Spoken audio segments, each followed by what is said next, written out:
Hello everyone, welcome back to my YouTube channel. तो चलिए, CP NET जो entrance exam 28 जुलाई मतलब आज होने वाला है। तो ये वीडियो तो 27 को बन रही है लेकिन 28 को अपलोड होगी। तो आप लोग का एंट्रेंस एग्ज़ाम होने वाला है और इस वीडियो में हम लोग इवोल्यूशन चैप्टर नंबर 7 एनसीईआरटी से क्वेश्चन कर लेंगे और यहाँ से एक दो क्वेश्चन आपको मिलने के चांस हैं और मिलेंगे, हमें तो लगता है 100% मिलेंगे एक दो क्वेश्चन इस वीडियो से। तो चलिए, आप लोग लास्ट तक वीडियो ज़रूर देखिएगा और सभी क्वेश्चन इंपॉर्टेंट हैं और 100% एनसीईआरटी को फॉलो किया गया है। तो क्वेश्चन को लास्ट तक आप अच्छे से हर एक क्वेश्चन को देखेंगे और समझेंगे और क्वेश्चन को आसानी से वहाँ पे मिलेगा, तो गलत नहीं करना है। तो वीडियो तो आप लोग रिवाइज किए ही होंगे, जितने भी वीडियो आप देखे होंगे, तो अच्छा है। चलिए वीडियो को शुरू करते हैं। ये देखिए क्वेश्चन नंबर फर्स्ट देखिए, ये क्वेश्चन नंबर फर्स्ट क्या बोल रहा है, yearly on earth have which gases. अब ये क्वेश्चन क्या है, ईयरली ऑन अर्थ पे जो गैसेस आई थी ईयरली, सबसे पहले जो गैस आई थी वो कौन सी गैस है, water vapour and methane, carbon dioxide and ammonia. तो ये चीज़ आपको बताना है। तो अब कौन सी गैस सबसे पहले आई थी अर्थ पे, यही चीज़ आप बताइए। तो water vapour, methane, carbon dioxide and ammonia release हुई थी, एक मोल्टन मास रिलीज़ किया था वहाँ पे, फिर उसके बाद मोल्टन मास फटी थी, रिलीज हुआ था, फिर कवर किए थे। तो ये इसमें ऑप्शन नंबर डी ऑप्शन आपको करेक्ट हो जाएगा। तभी तो फिर ऐसे ऐसे क्या चीज़ हुआ था ना, एक चीज़ आपको बता देते हैं जब क्या चीज़ हुआ। अब इसमें ये water vapour and methane, carbon dioxide and ammonia, ये सब चीज़ें हुई। अब क्या हुआ, इसमें जो वाटर है ना ये आपका ब्रेक हुआ। अब ब्रेक हुआ, जब वाटर ब्रेक हुआ, फिर वाटर ब्रेक होने के बाद क्या हुआ, ये हाइड्रोजन एंड ऑक्सीजन में ब्रेक हुआ। फिर ये क्या चीज़ किया, अब ऑक्सीजन जाके कंबाइन कर लिया, ऑक्सीजन किसके साथ, अमोनिया के साथ कंबाइन कर लिया, ऑक्सीजन के साथ कंबाइन किया और मीथेन के साथ, फिर वाटर फॉर्म किया और CO2 बनाया। तो ऐसे ऐसे चीज़ें हुई थी। तो डी ऑप्शन करेक्ट करेंगे। और नेक्स्ट क्वेश्चन ये देखिए, according to which concept unit of life were transfer to different planet. अब ये चीज़ क्या है, अकॉर्डिंग टू व्हिच कंसेप्ट, इस कंसेप्ट के अनुसार, कौन से कंसेप्ट के अनुसार यूनिट ऑफ लाइफ, जो लाइफ है ट्रांसफर हुई थी डिफरेंट प्लेनेट से, तो उसको क्या बोलते हैं, उसको बोलेंगे पैंसपर्मिया। आप देखे होंगे पैंसपर्मिया, तो पैंसपर्मिया ऑप्शन नंबर आपका फर्स्ट करेक्ट हो जाएगा।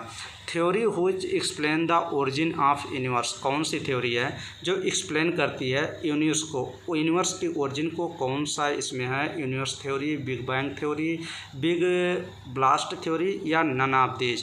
तो थर्ड का ऑप्शन नंबर कौन सा करेक्ट हो जाएगा, बी ऑप्शन आप देखिए, बिग बैंग थ्योरी जो है यही क्या यूनिवर्स ऑफ ओरिजिन को एक्सप्लेन करती है। तो ऑप्शन नंबर बी करेक्ट हो जाएगा। Life on earth appeared when, life जो है अर्थ पे किस मिलियन में अपीयर्ड हुई थी, लाइफ बोले या फिर लाइट बोले, ये एक ही बात है। तो लाइफ या लाइट तो 4.0 अगर बिलियन की बात करता ना तो 4.0 बिलियन हो जाता, लेकिन यहाँ पे मिलियन है तो 400 मिलियन ईयर्स बैक, 400 मिलियन पहले अगर यूनिवर्स की बात करता कि यूनिवर्स धरती पे कब ओरिजिनेट हुआ तो 20 बिलियन लगाते आप, 20 बिलियन लगाते, 20 बिलियन। और अगर आपका अर्थ ओरिजिनेट की बात करता कि अर्थ ओरिजिनेट तो 4.5 बिलियन लगाते, लेकिन यहाँ पे तो लाइट या लाइफ की बात किया तो 400 मिलियन लगाएंगे, मिलियन में चेंज कर लेंगे। Next question, theory of chemical evolution postulate, theory of chemical evolution का पोस्टुलेट क्या था, सिद्धांत क्या था, ये बताना है आपको। तो इसमें देखिए option number formation of inorganic form, ये देखिए डी ऑप्शन देखिए, formation of diverse organic molecule from inorganic constituent, inorganic constituent से ऑर्गेनिक मॉलिक्यूल फॉर्मेशन हुआ था। तो ऑप्शन नंबर डी करेक्ट हो जाएगा।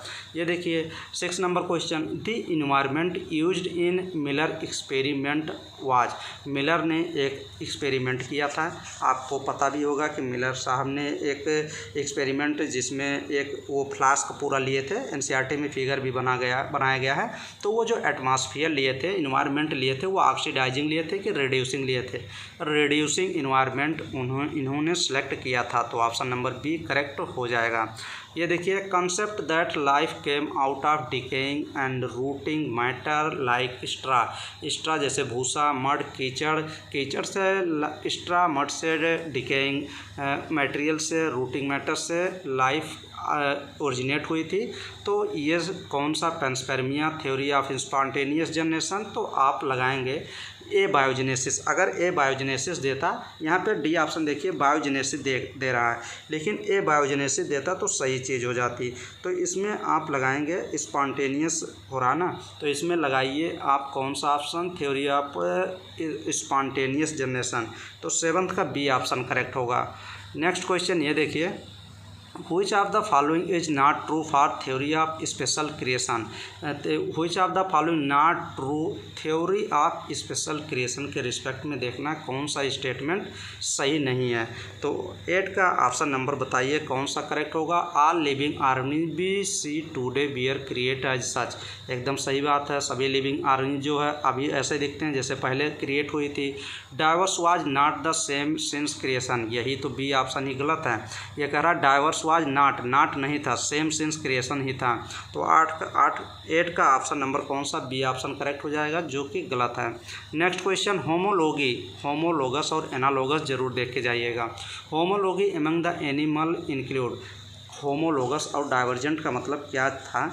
होमोलोगस का मतलब क्या होता है, होमोलोगस का मतलब होता है आपकी ओरिजिन, देखिए ओरिजिन जो होती है वो सेम होती है, लेकिन फंक्शन जो होते हैं ये डिफरेंट हो जाते हैं। तो फंक्शन डिफरेंट हो जाएंगे, लेकिन जहाँ से उसकी उत्पत्ति होती है वो सेम जगह से होती है। तो अब ये आप क्वेश्चन देखिए और बताइए। इसमें देखिए 9th का similar anatomy and different function, ये देखिए डिफरेंट फंक्शन यहाँ पर भी दिया है, डिफरेंट फंक्शन लेकिन डिफरेंट एनाटॉमी भी दे दिया, इसलिए गलत हो गया। यहाँ पर भी डिफरेंट एनाटॉमी और यहाँ पे कह रहा है सिमिलर फंक्शन और एनाटॉमी दोनों सेम है। नहीं, सिमिलर एनाटॉमी हो जाएगी, ओरिजिन सिमिलर रहेगी, लेकिन इसका फंक्शन जो रहेगा डिफरेंट हो जाएगा, इसीलिए तो बी ऑप्शन करेक्ट हो जाएगा। और होमोलॉगी को डाइवर्जेंट भी कहते हैं, मैंने बताया था कि एचडी आप याद करके चलिएगा। Homology divergent evolution. How the ages of fossils are calculated, ये देख लीजिए, हाउ द एज फॉसिल्स का कैलकुलेट किया जाता है, फॉसिल्स किस एज में, तो उसका बताना है ultra centrifugation, polymerase chain reaction, radioactive dating. तो ऑप्शन नंबर 10 का कौन सा करेक्ट हो जाएगा, B option. Next question, name of the ship in which Charles Darwin एक साइंटिस्ट थे, डार्विन साहब, made round the world sea, ये देखिए एक उनका शिप था, एक शिप यात्रा हुई थी, तो उस शिप को बताना है, उस शिप का नाम क्या दिए थे, HMS बीगल दिए थे, जिसपे डार्विन साहब ने पूरी यात्रा की थी, HMS बीगल। तो सी ऑप्शन करेक्ट हो जाएगा। Change in moth population in England post industrialisation in example of, post industrialisation मतलब इंडस्ट्रियलाइजेशन के पहले पॉपुलेशन जो थी वो कैसी थी। तो 12th का ऑप्शन नंबर बताइए कौन सा करेक्ट हो जाएगा। इसमें देखिए इवोल्यूशनरी बाय नेचुरल सिलेक्शन, जो इवोल्यूशन हो रहा था वो नेचुरल सिलेक्शन के द्वारा, तो बी ऑप्शन एग्जैक्ट करेक्ट हो जाएगा। नेक्स्ट देखिए, मैंने बताया था एसी याद करके चलिएगा, एनालॉगी कन्वर्जेंट इवोल्यूशन होता है, और एनालॉगी में एकदम सेम होता है। जैसे मैंने बताया था फंक्शन डिफरेंट है, लेकिन उनका फंक्शन जो होता है ये सेम है, लेकिन ओरिजिन जो होती है वो डिफरेंट होती है, तो उसको एनालॉगी कहते हैं। एकदम उल्टा है होमोलोगस का। तो अब बताइए कौन सा ऑप्शन करेक्ट होगा। ये देखिए डिफरेंट एनाटॉमी सिमिलर फंक्शन, तो ये एकदम करेक्ट हो जाएगा। यहाँ पर सिमिलर एनाटॉमी दे दिया, यहाँ पर सिमिलर एनाटॉमी, यहाँ पे कह रहा डिफरेंट एनाटॉमी भी है और डिफरेंट फंक्शन भी है। नहीं, यहाँ पे जो उसका ओरिजिन एनाटॉमी होगा वो डिफरेंट होगा और फंक्शन सेम होंगे, तो डी ऑप्शन एग्जैक्ट करेक्ट लगाएंगे। और एनालॉगी को जानते हैं, एक नाम से और जानते हैं, कन्वर्जेंट भी कहते हैं इसी को, CONVERGENT, कन्वर्जेंट इवोल्यूशन भी इसको बोलते हैं ना। तो ये अच्छे से जान लीजिएगा क्योंकि क्वेश्चन पूछ सकता है। Next question, example of root modification, अब ये भी खूब क्वेश्चन पूछता है। Example of root modification, root का मॉडिफिकेशन किसका होता है, पोटैटो तो स्टेम मॉडिफिकेशन, कैरेट भी आपका, टर्निप भी, लेकिन स्वीट पोटैटो जो होता है ये रूट का मॉडिफिकेशन होता है, तो सी ऑप्शन आप लगाएंगे। नेक्स्ट क्वेश्चन ये देखिए, excess use of herbicide result in selection of resistant variety in much less time scale, this is good example of.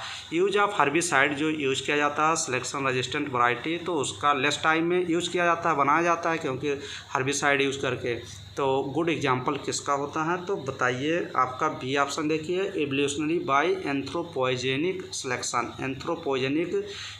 तो बी ऑप्शन करेक्ट हो जाएगा। Australian marsupials are example of. Australian marsupials जो होते हैं ये किसके एग्जाम्पल होते हैं? एडाप्टिव रेडिएशन के। सी ऑप्शन करेक्ट हो जाएगा। नेक्स्ट क्वेश्चन देखिए, which of the following scientist said that evolution of life forms had occurs driven by use and disuse of organ. Use and disuse of organ किसने दिया था? ये तो आप जान भी रहे होंगे, लैमार्क ने दिया था। लैमार्क साहब ने उस पर किए नहीं थे, जिराफ पे।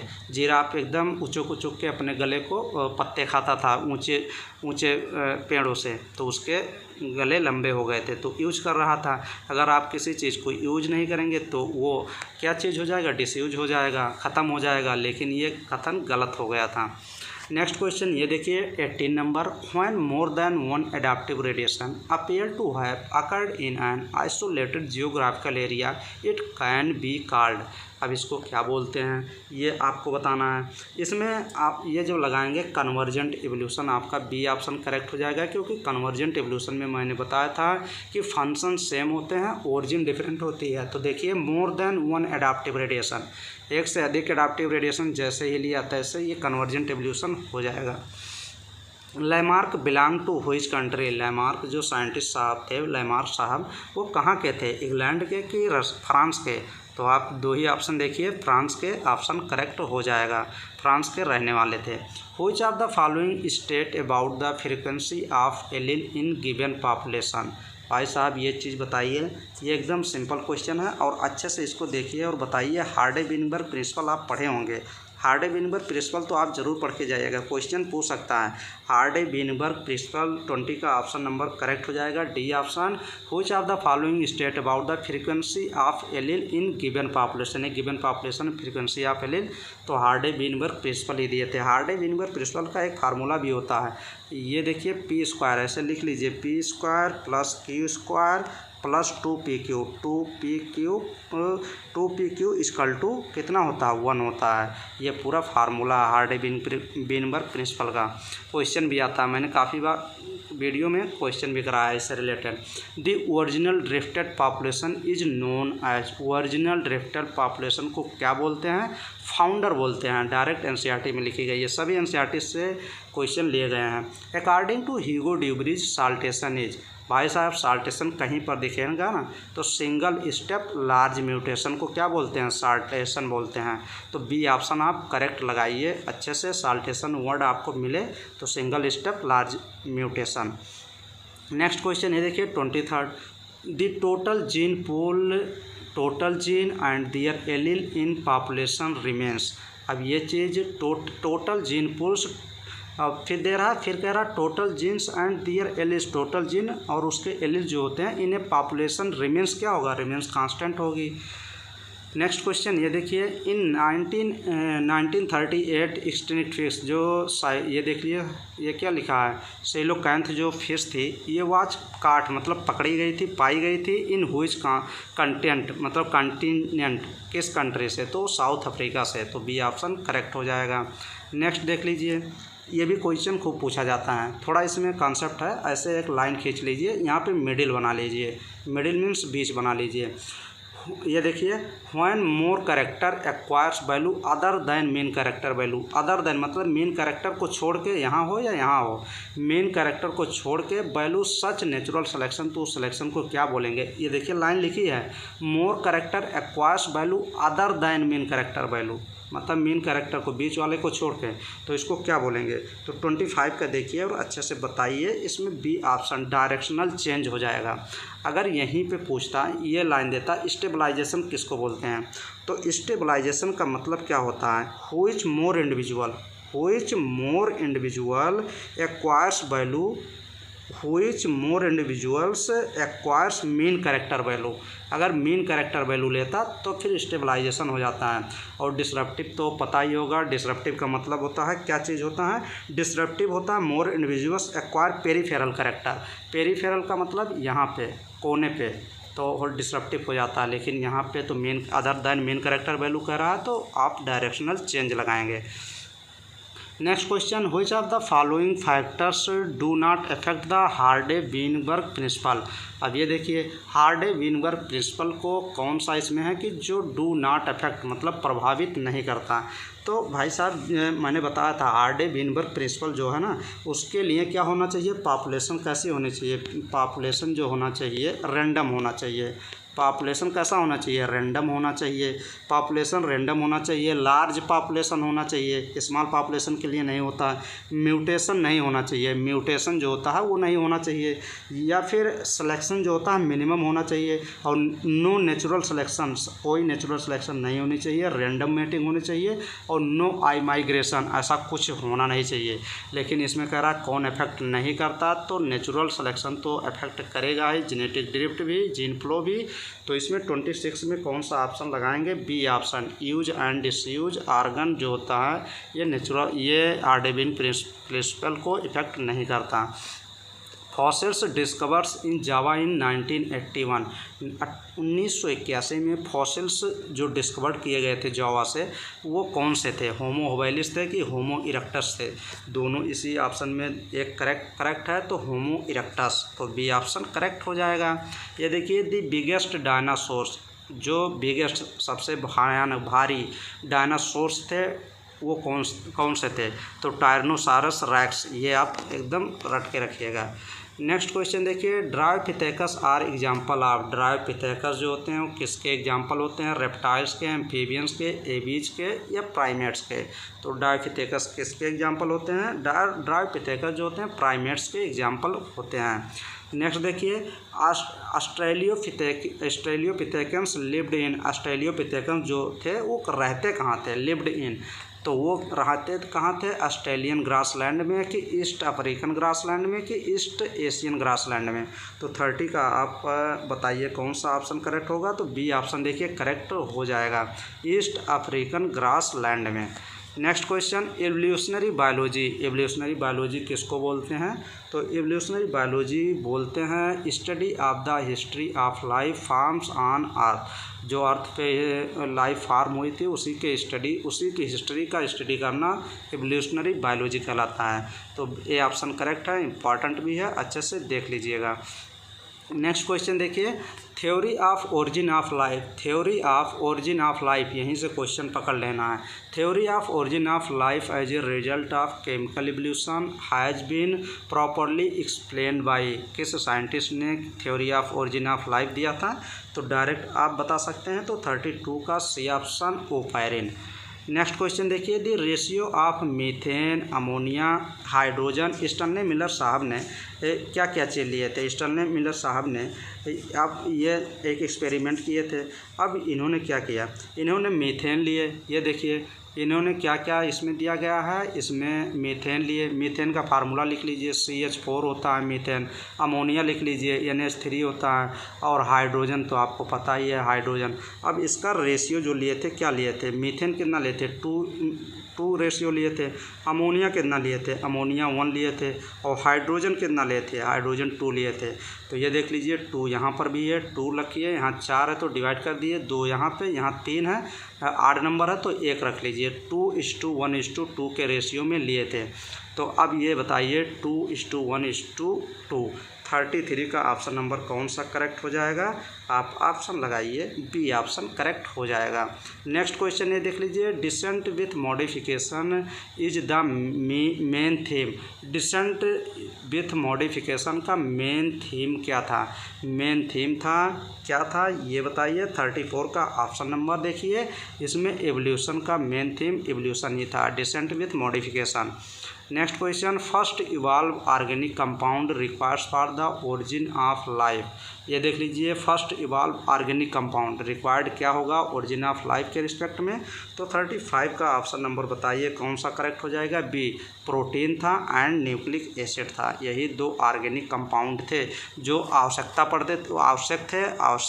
पड़े भी थे ओरिजिन ऑफ लाइफ के, तो बी ऑप्शन आप करेक्ट लगाएंगे।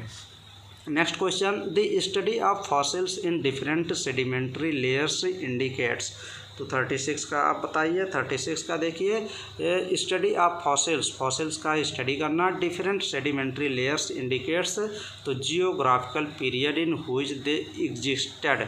तो ऑप्शन नंबर बी इसमें 36 का करेक्ट हो जाएगा। डी मत लगाइएगा, फिजियोलॉजिकल पीरियड नहीं था, ना ही कंडीशन एक्वायर किया गया था, जियोलॉजिकल पीरियड था।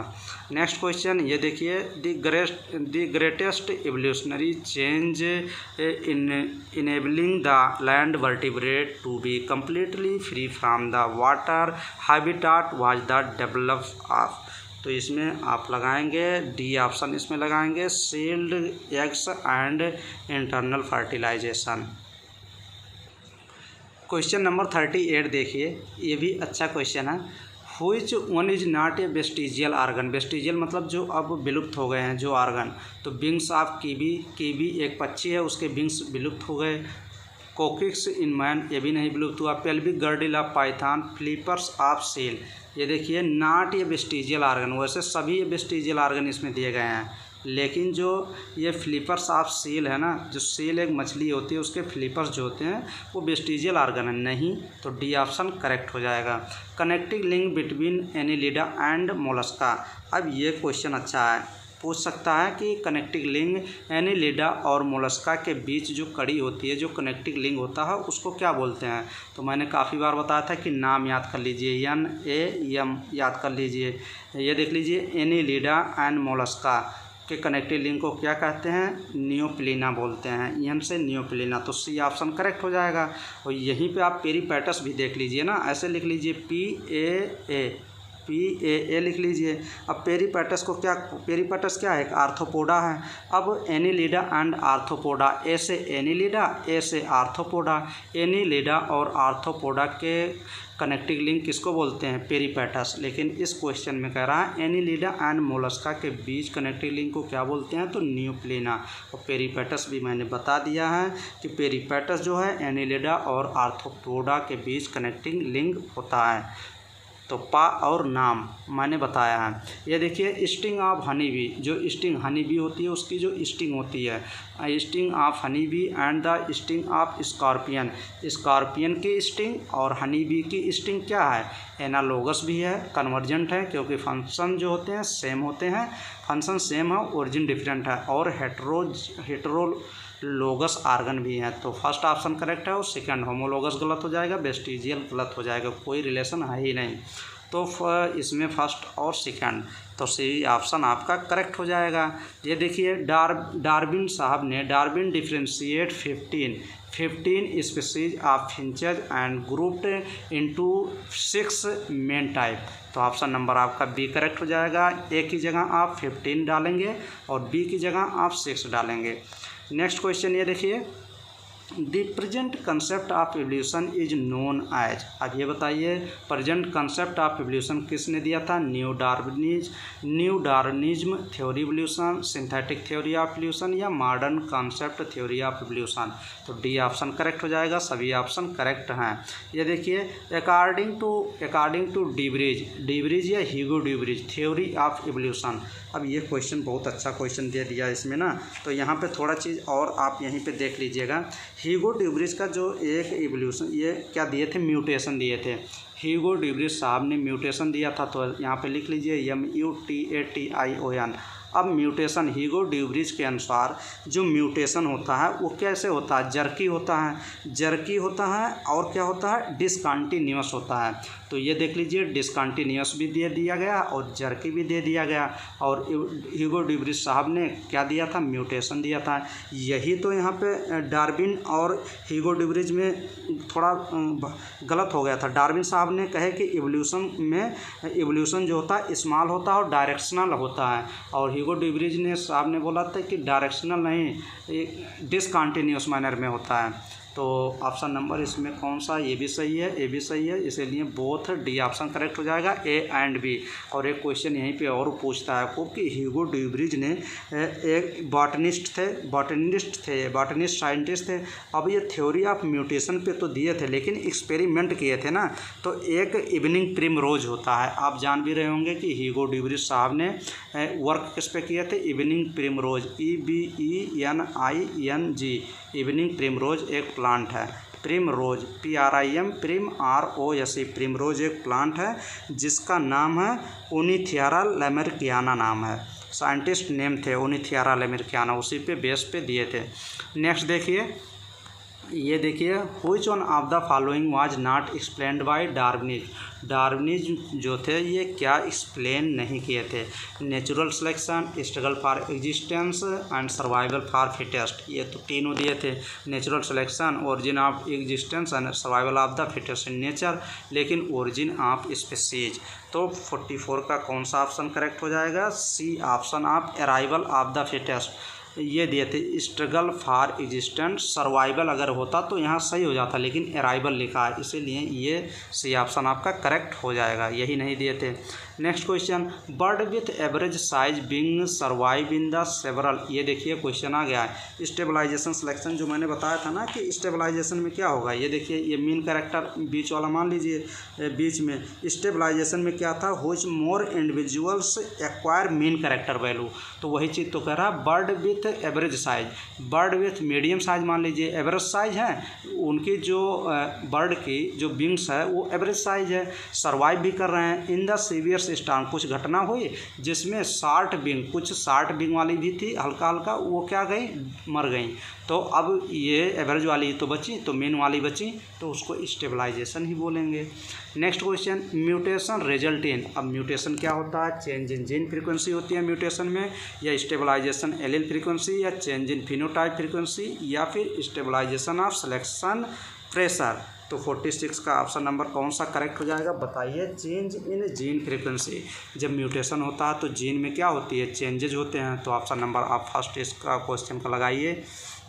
ये देखिए, during which period the first seed plant appears, जो सबसे पहले सीड अपीयर्स हुआ था प्लांट का, वो किस पीरियड में हुआ था, ये क्वेश्चन बताना है। तो बी देखिए, डिवोनियन पीरियड में। ये देखिए next question, what was the most significant trend in the evolution of modern man Homo sapiens from his ancestor.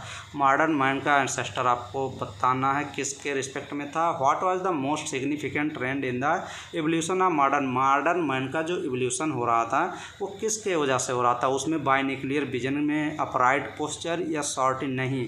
पहले देखे होंगे ब्रेन कैपेसिटी 600 650 थी, फिर 750 800 900 ऐसे इंक्रीज ब्रेनियन कैपेसिटी। तो सी ऑप्शन आप लगाएंगे, एकदम अच्छा क्वेश्चन है कि मॉडर्न माइंड एवोल्यूशन ट्रेंड किस पे बेस्ड था, क्या सिग्निफिकेंट था। नेक्स्ट क्वेश्चन ये देखिए 49, which of the following prism, आप प्रिज्म करिए, प्रिजम्स कहते नहीं हैं, आप मान लीजिए। पोसेस ये cranial capacity larger than modern mind. Modern mind जो थे उसकी कितनी क्रेनियल कैपेसिटी है, उसकी क्रेनियल कैपेसिटी जो है मॉडर्न माइंड की वो 1475 होती है। मॉडर्न माइंड की टुडे माइंड की 1475 जो होती है, 1475 होती है, 1475 सीसी होती है। और अब ये कह रहा है कि व्हिच ऑफ द फॉलोइंग, आप एज्यूम करिए, पोसेस ये cranial capacity large modern man से अधिक किसकी होगी, निएंडरथल की होगी, ऑस्ट्रेलियोपिथेकस की, पर्किंसन की, क्रो-मैग्नन की। तो ऑप्शन नंबर करेक्ट लगाएंगे, क्रो-मैग्नन की होती है। क्रो-मैग्नन की 1650 सीसी होती है, तो डी ऑप्शन आप करेक्ट लगाएंगे। The most recent and direct pre historic ancestor of humans is.